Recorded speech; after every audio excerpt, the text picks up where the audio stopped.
Hi, I'm Sorcha. I'm the Group Quality Manager for Sims IVF.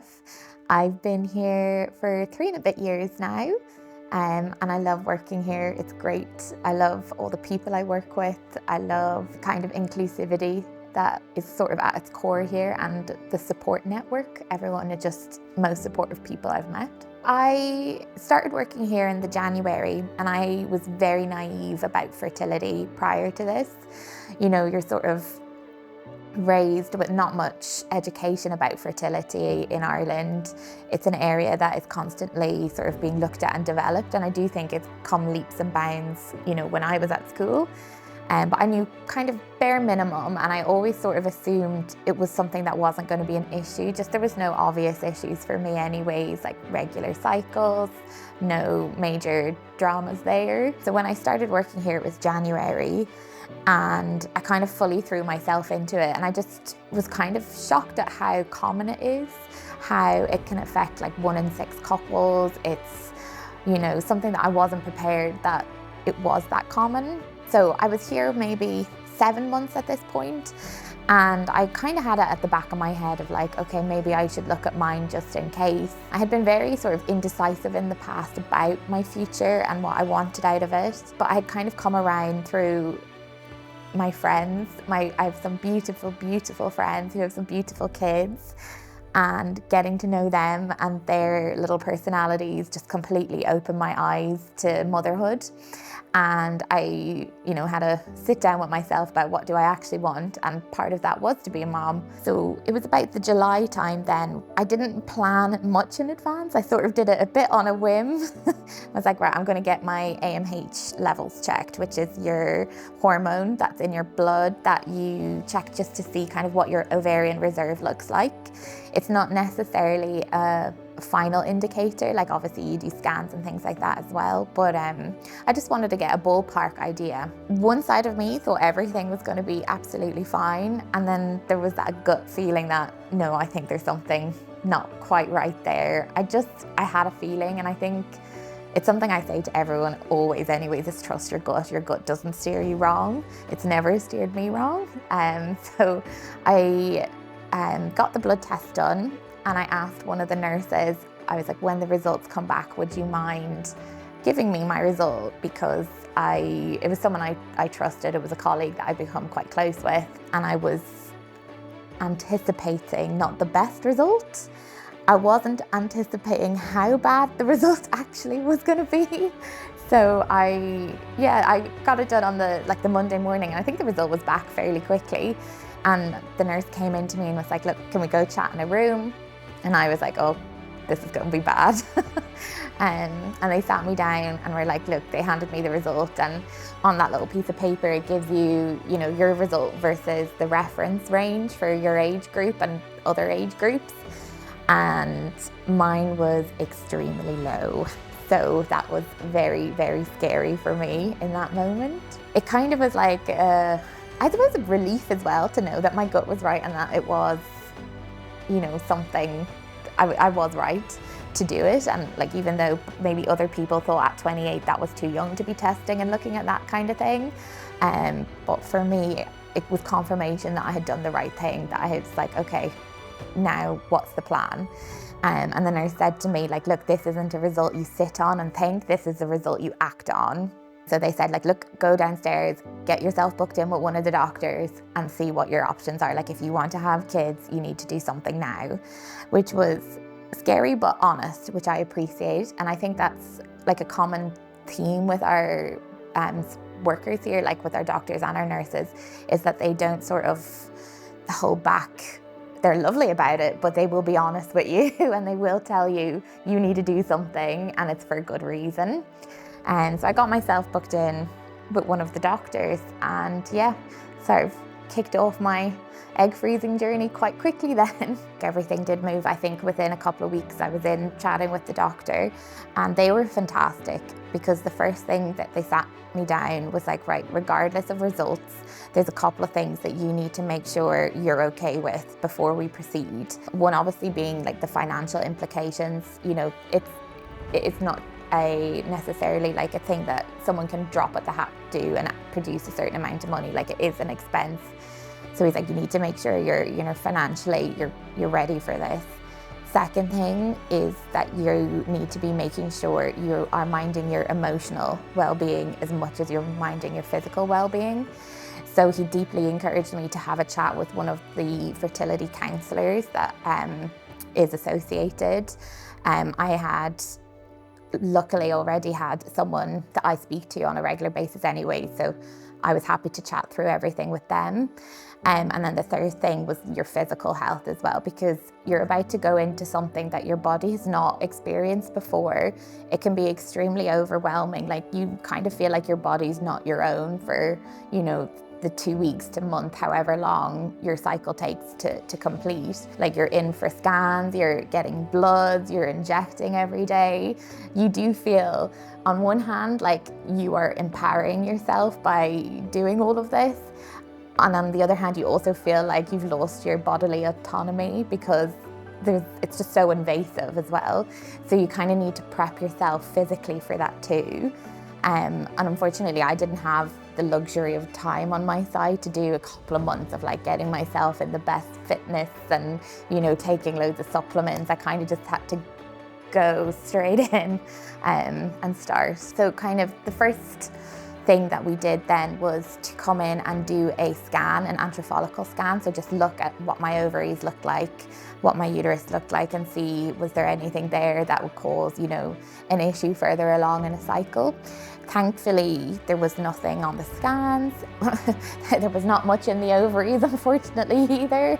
No eggs for anyone at that point. So they were, yeah, the scan was grand, and then they did some bloods.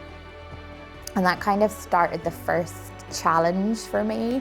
Was unfortunately when my bloods came back, it was one of the hormones was too high, which meant I couldn't start on that cycle, which was a bit disappointing because you kind of gear yourself up to like go. You're like, right, I'm gonna have my injections. I'd collected everything from the pharmacy at this point. I was ready. Everything was in my fridge, organized. And then to be told, no, we're not, we're gonna have to wait. So that was a bit of a blow, but I was like, do you know what, that's fine. I trust what's going on. I trust what the doctor is telling me, and they want to get the best outcome for me, so they wouldn't steer me wrong. That obviously cancelled that one, and then I think I was put on the pill then for like 2 weeks to sort of hopefully balance everything out a little bit more, and then was brought back in for more scans and bloods.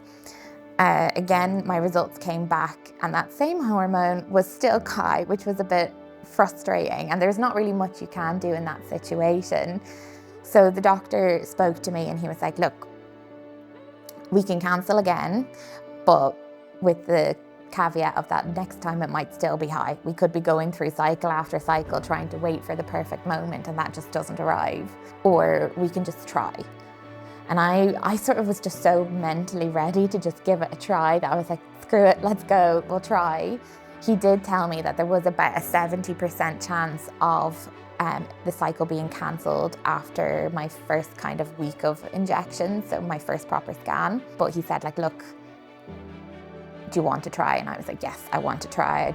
I think mentally I needed to do that next step. I was like so ready for it. So we started then the injections and the medication that day. I think that was like perhaps it was like Monday, and then my first scan was going to be the Friday, to see was the medicines working, were they stimulating some follicles in my ovaries to grow and produce eggs. All I wanted to see on the scan was just one. I was like, I just want one. I kind of in my head had said, like, look, if I get 1 or 2 eggs, I would be over the moon with that, just because that was kind of my reality at that point. I didn't think I could get any more, you know, I just wanted one chance. So when I got into the scan on the Friday, and one of the fab nurses, honestly, the scanning nurses are incredible. They just make you feel so comfortable when it is such a procedure that you're like, I don't want to do. Anyways, you know, a transvaginal ultrasound scan is very daunting when you've never had one before. They were so good the whole time. So I got in anyways on the Friday for my first scan. I think there were 6 follicles maybe growing, and I think I cried. I was so happy to see something on the scan, and they were like, okay, cool, like something is working despite that hormone not being quite right. We were right to take the chance, and they were like, okay, let's continue with what we're doing. So you kind of do, for me it was I think more like 2 weeks of injections, but it depends on the person and how they're responding to the medication and what medications they're on. So it took about 2 weeks of me doing the injections, and had a couple of scans and a couple of bloods checked to get to the point of being ready for egg collection. So what they're trying to do is to grow the eggs simultaneously and make sure they're the right size before we go in to collect them. So I had like my last scan, and then I was told I had to take what's called your trigger injection. And what that does is it's a certain amount of time before your egg collection, and it triggers, you know, the final maturation, I think, of the egg, and it makes it ready to go. So I took that on the Saturday night, and my egg collection then was going to be, I think it was a Monday morning, first in the AM. I can't remember exactly the time, but it was kind of daunting as well to do that whilst working here. I suppose that made things a little bit more, it was good and bad, in the sense that like, it was good because I felt I had the support. Everyone was so like kind and supportive, and when I was afraid of the injections, they were encouraging me. It was an intense 2 weeks. So by the time the egg collection came around on the morning, I was just ready. I was like, right, I just want 1 or 2 eggs. That was always my mantra. I was like, 1 or 2 eggs in the freezer and I'll be happy. Because whilst you might have, you know, 6 or whatever follicles on your scan, it doesn't always mean you're going to get 6 or whatever eggs. You know, they might not be mature enough, they might not be the right size, there might just be an empty follicle. So you're kind of going through all that thinking like, you kind of have to caveat yourself and be like, it just because 6 follicles doesn't mean 6 eggs. The morning of the egg collection, that was, yes, I was scared. I was very scared at that point, just because it was like a procedure, you know, you were worried about the outcome, because it was kind of like the final point for me of the journey to get to egg collection. And there were so many times throughout the whole thing that I didn't think I would even get to this point. So I came in and everyone was so nice, you know, you get your little gown and your hat, and you're told not to use any sort of strong perfumes or deodorants or things, because, you know, eggs and gametes and embryos and things are very, very delicate, so no strong scents. So you're sat there and, you know, you're waiting for the doctor to come in and sign your final consent forms and to go through the last bit of instructions and things. And so I was sat there and I was like, just so nervous at this point. But they were all so good. Like, they put the cannula in and they were chatting away to me and kept me very relaxed. And the doctor came in and did all the consent stuff and the risks and things. They brought me down into theatre. One thing I was quite worried about was the conscious sedation part, because I just was so afraid that I would be awake and feeling things. But they had me so relaxed, and I think that really helped with it as well. I think if you go in and you're in a relaxed state, the medication, like, it worked very well then for me. So I remember, the last thing I remember is just the songs playing and the doctor chatting away to me. And then I woke up in recovery and I was like, this is great. It was a great little sleep. It was so nice. But I was very out of it. I typically have quite a bad reaction to any sort of like sedation medication. So I was feeling quite unwell, but they gave me a little something to help with that. And my mom was there. She came and got me. Because he can't drive or anything afterwards, so she was bringing me home. It was nice to have her there as well. It was good to have her support through it all. And then we went home and I just was passed out fast asleep for the rest of the day. I actually missed the lab call. They called me like 5 times to try and give me the results. So what happens is, when you're still here, they'll give you sort of an idea of how many eggs were collected, but they don't tell you how many are frozen at that point, just because they haven't gone through that part of the procedure yet. And again, just because they've collected an egg doesn't necessarily mean it's suitable for freezing as well. So that's sort of, in your mind, you're kind of hoping as many of them as possible get put in the freezer. So eventually the lab did get through to me, and I was still half asleep on the phone to them. But when they told me the result, I was over the moon. Like, it It was exceeded all my expectations. And I was so happy because it just felt like I could breathe a little bit again. I felt that I had done something incredibly empowering for myself. And like, whilst there's no guarantees in life in general, and there's especially no guarantees in fertility. It's an area that is constantly getting better and better, but you know, if we could 100% guarantee a pregnancy or a baby, like that would be obviously the ideal situation, but we're not there yet. I do believe in the future we might get there, but it gave me some comfort that I've done something, that I did it all myself, I got through it, I had a good outcome for me, that it opened a whole area of like discussion for me and my friends as well. Like, I was very much wanting them to get themselves checked out. It like increased my awareness and things like that. But no, it was a big relief to get that call, for sure. It was an overall positive experience, for sure. Taking that first step is so scary, but it is so important to do. So just to get yourself checked out, to see, where you're at, it can just help you plan. Like, it doesn't necessarily mean you're committing to anything. It doesn't necessarily mean you're closing yourself off to one avenue or the other, but just having that information, and having that information young, is so important. I think we see, so many women coming through and it's been in the back of their minds, but it hasn't been something that they have taken that step forward, whether it be financial reasons, fear, whatever it may be. But then they can leave it a little bit too late. But it is something that we do know that the younger you do it, the better. I think you're giving yourself more chance, more time when you address it head on. I know it's scary, believe you me, I do.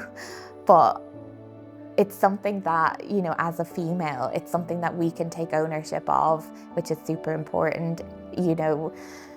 As I said, it doesn't mean you're committing to anything, but it does mean that you have that there. And for me, it's a comfort in the back of my mind, knowing I have, a few eggs downstairs being minded away until either I want to use them or I don't have to use them, but they're there. And knowing that even if they are there, it doesn't necessarily mean that I will get a live birth from that, but it's a chance, you can try. Coming into this whole world, being so naive with the lack of kind of information out there, especially when I was growing up, I think I'm very lucky that we're getting there to a point of it's becoming a lot more common knowledge, and people are being so much more open about their own struggles, and I'm eternally grateful for people who do share their experiences, because the first thing I did when I got my result was Google 28-year-old female with my exact AMH and see if I could find anyone who's like me. So people telling their story, sharing their experiences, is how we stop this from being a taboo subject going forward. And having a platform or something that you can speak out on these things for is really important. It's a support network for people in that way.